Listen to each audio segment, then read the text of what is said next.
Hey everybody, in this video I'm going to discuss something that is really important to know if you're buying or selling real estate in North Carolina. I'm going to talk about two deposits that are typically made when purchasing a home. There's a lot to cover and it's not very exciting, so I'm going to try to plow through this as quickly as possible. I promised that I wouldn't do this video if I didn't feel like it had some value. So here goes. The two deposits are the due diligence fee and the earnest money deposit. Neither are required by law, but a seller is likely to require them as part of an offer. Both count towards the purchase of the home. The due diligence fee is paid directly to the seller. The earnest money deposit is paid to an escrow agent. The due diligence fee is not refundable in most circumstances. Even if you find a significant issue with the home, still not going to be refundable most of the time. The earnest money deposit can be refunded if the buyer withdraws their offer before the end of the due diligence period. Both are negotiable and the amounts can vary depending on the circumstances. So let's talk about the due diligence first. So what is due diligence? Due diligence is the buyer's opportunity to engage in a process of further investigation of the property and the transaction. This would typically include inspections and appraisal, loan approval, etc. In this video, I'm not going to cover all the types of due diligence activities that there are. I'm going to focus on the monetary side of things. There is a specified period to perform the due diligence. This period is negotiable and it's spelled out in the offer to purchase. Just to give you a general idea, quite often it's around 21 to 28 days, but it can be shorter, it can be longer. Depends on the situation and what you feel comfortable with.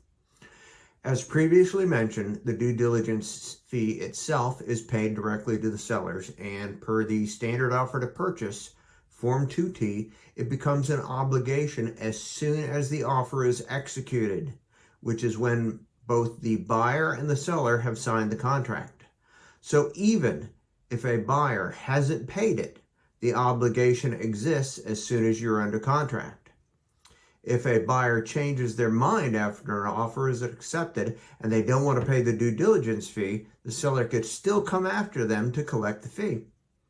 According to Form 2T, Standard Offer to Purchase, Paragraph 1D, should buyer fail to deliver either the due diligence fee or any earnest money deposit by their due date, the seller shall have the right to terminate this contract upon written notice to the buyer.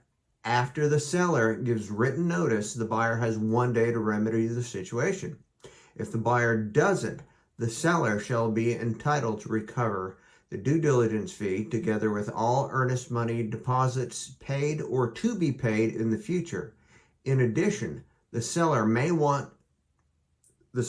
be entitled to recover reasonable attorney's fees and court costs. So, for buyers, let that sink in.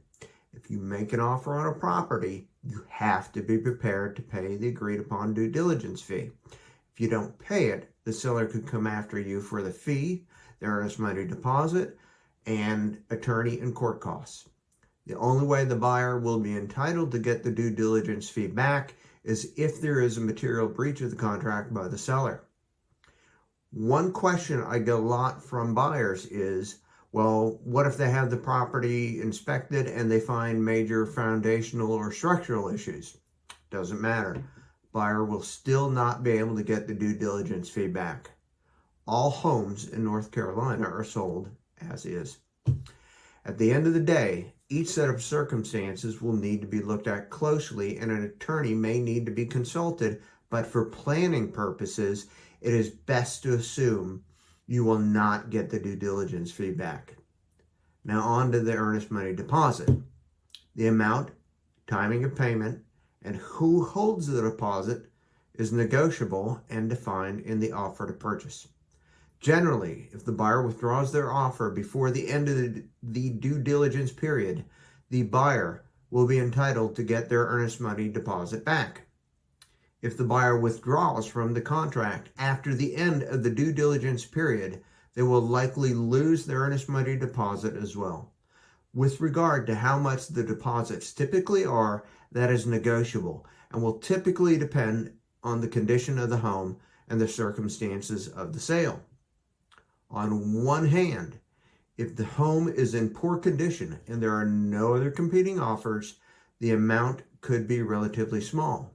If it's a nicer home that seems to be in good condition and there are competing offers, then a buyer may want to offer a higher due diligence to make their offer more attractive.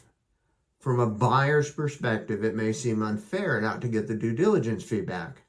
From a seller's perspective, a high due diligence fee represents a serious commitment from the buyer and a greater likelihood that the deal will go through.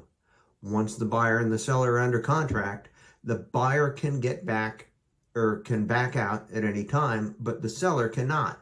So the seller will generally not want to accept an offer unless they know that the buyer is serious and willing and able to complete the transaction.